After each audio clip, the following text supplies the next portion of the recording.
राजस्थान में हुए पंचायत चुनाव में बीजेपी ने एक बार फिर से जीत का परचम लहराया है। उसी के साथ जो आवाज़ तेज हो गई है वो ये कि कानून बिल का जो मुद्दा उठा है वो कहीं ना कहीं राजस्थान में ज़मीन पर फेल हो गया है। हमारे साथ इस पे बात करने के लिए योगेंद्र यादव जी हैं और उन्होंने कहा था कि 5 बातें झूठी कही जा रही हैं किसानों को लेकर के। सर, रिजल्ट आया है और आपने भी देखा 326 सीटें लेकर के आई है, बड़ी पार्टी बनकर के उभरी है। क्या लगता है कि ज़मीन पर जो किसान है वो तो यही कह रहा है कि हम बीजेपी के साथ हैं? क्या राजस्थान के पंचायत चुनाव इन 3 कानूनों के बारे में लड़े गए थे? आपकी चैनल ने ज़रूर कवर किया होगा। मुझे दिखाइएगा कितने पंचायत इलेक्शन की स्पीचेस और कितना कैंपेन इन 3 कानूनों के बारे में हुआ था। क्या बीजेपी ने शहरों में पोस्टर बैनर लगाए थे कि यदि आप इन 3 कानूनों के पक्ष में हैं तो हमें वोट दीजिए? क्या ऑपोजिशन ने कहा था कि इन 3 कानूनों के आधार पर वोट दीजिए? क्या बात कर रहे हैं हम, जिसका कोई तुक नहीं। मैंने वर्षों चुनाव पढ़ते हुए लगाए हैं। चुनाव का एक मुद्दा होता है और जो स्थानीय, खासतौर पे पंचायत चुनाव होते हैं, उसका मुद्दा या तो बिल्कुल स्थानीय नेता का चेहरा होता है या स्थानीय सुविधाएं होती हैं।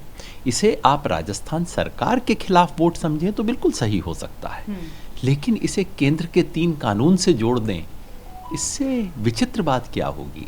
लेकिन जमाना आजकल विचित्र बातें करने का ही है। खासतौर पे अगर वो बीजेपी के हक में जाएं तो किसी भी तर्क को सर के बल खड़ा करके ठीक बताया जा सकता है। आप ये कह रहे हैं कि कानून बिल का जो मुद्दा है उसको देख करके वोट नहीं हुआ है, ज़मीन पर जो किसान होता है और वोट जब होते पंचायत चुनाव होता है तो उसको देख करके वोट किए जाते हैं, उसके मुद्दे पर वोट किया जाता है। आपने बोला कि कवर किया, आपको क्या लगता है कि किस मुद्दे को ध्यान में रखते हुए वोट किया होगा?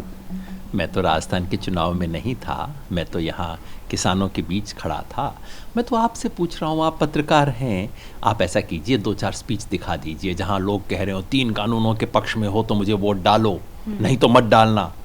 या बोर्ड लगाए हो, होर्डिंग लगाए हो, पर्चा लगाए हो, भाई कुछ तो पता लगेगा ना, वो दिखा दीजिए ना। मतलब आपको लगता है कि ऐसा नहीं हुआ? किसानों के बीच में आप रहे हैं, आप बोल रहे हैं, क्या लगता है किसान क्या चाहता है? इतने दिन हो गए हैं, 15 दिन से ज़्यादा का अधिक समय हो गया है, ठंड बढ़ रही है, लेकिन जो 5वीं वार्ता हुई वो भी विफल हुई। क्या लग रहा है किसान क्या सोच रहा है, क्या चाहता है देश का? जिसे कहते हैं हाथ कंगन को आरसी क्या, पढ़े लिखे को फारसी क्या। मेरे से क्यों पूछते हैं? आपके पत्रकार वहाँ मौजूद हैं, आपका कैमरा वहाँ मौजूद है, जाइए 50 किसानों से पूछ लीजिए और उन 50 में से अगर 5 भी कह दें कि हम बिना 3 कानून रद्द हुए वापस जाने को तैयार हैं, तो आके मुझे बताइएगा। ये आंदोलन नेता नहीं चला रहे, ये आंदोलन जनता चला रही है, किसान चला रहे हैं और वो संकल्प करके आए हैं, निश्चय करके आए हैं, घर में बता के आए हैं कि जीतेंगे तो वापस आएंगे और जीत का मतलब है इन 3 कानूनों को रद्द करवाएंगे। किसान बड़ी साधारण बात कह रहा है, पता नहीं सरकार के कान में नहीं जा रही है। मोदी जी कहते हैं मैं आपके लिए एक ऐतिहासिक गिफ्ट लेके आया हूँ, किसान कहता है जी मेरे को नहीं चाहिए। मोदी जी कहते हैं नहीं नहीं देखो तुम बहुत अच्छी है, किसान देखता है कहता नहीं जी अच्छी नहीं है, मेरे को नहीं चाहिए। मोदी जी कहते हैं कि नहीं नहीं मैं इसकी रैपिंग चेंज कर देता हूँ, किसान कहता है जी रैपिंग जो भी हो मेरे को नहीं चाहिए। वो कहते हैं मैं इसमें काट छांट कर देता हूँ, किसान कहता है बाबा बस करो मुझे नहीं चाहिए, तुम्हें सुन नहीं रहा क्या? अब उसके बाद क्या बचता है? क्या ये बचता है कि मोदी जी ये कह रहे हैं कि चूंकि मैंने गिफ्ट दिया है ले लो वरना बीच का रास्ता निकालो, कुछ बीच में करते हैं? क्या ऐसे गिफ्ट दिया जाता है? पहले तो ये बात थी कि बीच का रास्ता निकालने की बात कही जा रही थी मीटिंग्स में, लेकिन अब तो किसान पूरी तरीके से अड़ गया है कि नहीं वापस ही लिया जाए, हम तभी मानेंगे। कितनी मजे की और हास्यास्पद बातें आप कह रही हैं। किसी किसान नेता ने कभी एक भी मीटिंग में संशोधन की बात नहीं कही है। हर मीटिंग में किसान नेताओं ने, संगठनों ने लिखित में मुंह से बोला है कि ये 3 कानूनों को रद्द करना नॉन नेगोशिएबल है। बाकी चीज़ों पे बात हो सकती है।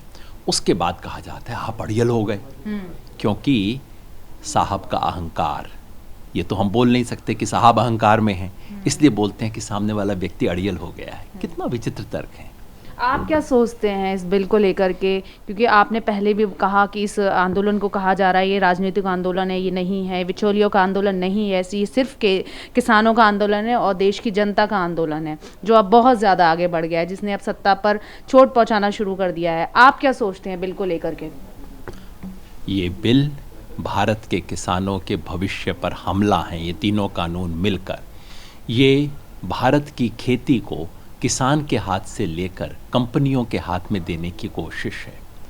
किसान कानून की इबारत नहीं पढ़ता, लेकिन वो सूंघ सकता है। उसने सूंघ लिया है कि मामला गड़बड़ है, और इसलिए किसान इस कड़कड़ाती सर्दी में तमाम मुसीबतों को झेलते हुए खड़ा है, पड़ा है, अड़ा है कि इसको हटा देना है। और अगर ये तीन कानूनों के खिलाफ किसान की लड़ाई सफल नहीं हुई, ये ऐतिहासिक लड़ाई 32 साल के बाद किसान ऐसा मोर्चा लगा के लड़ रहा है, अगर ये सफल नहीं हुआ, अगली पूरी पीढ़ी में कोई किसान खड़ा होके कोई बात नहीं मनवा पाएगा, कोई किसान आंदोलन इस देश में खड़ा नहीं होगा। ये किसान को समझ आ गया है। इसलिए किसान अपने अपने आने वाली पीढ़ी को बचाने के लिए लड़ रहा है।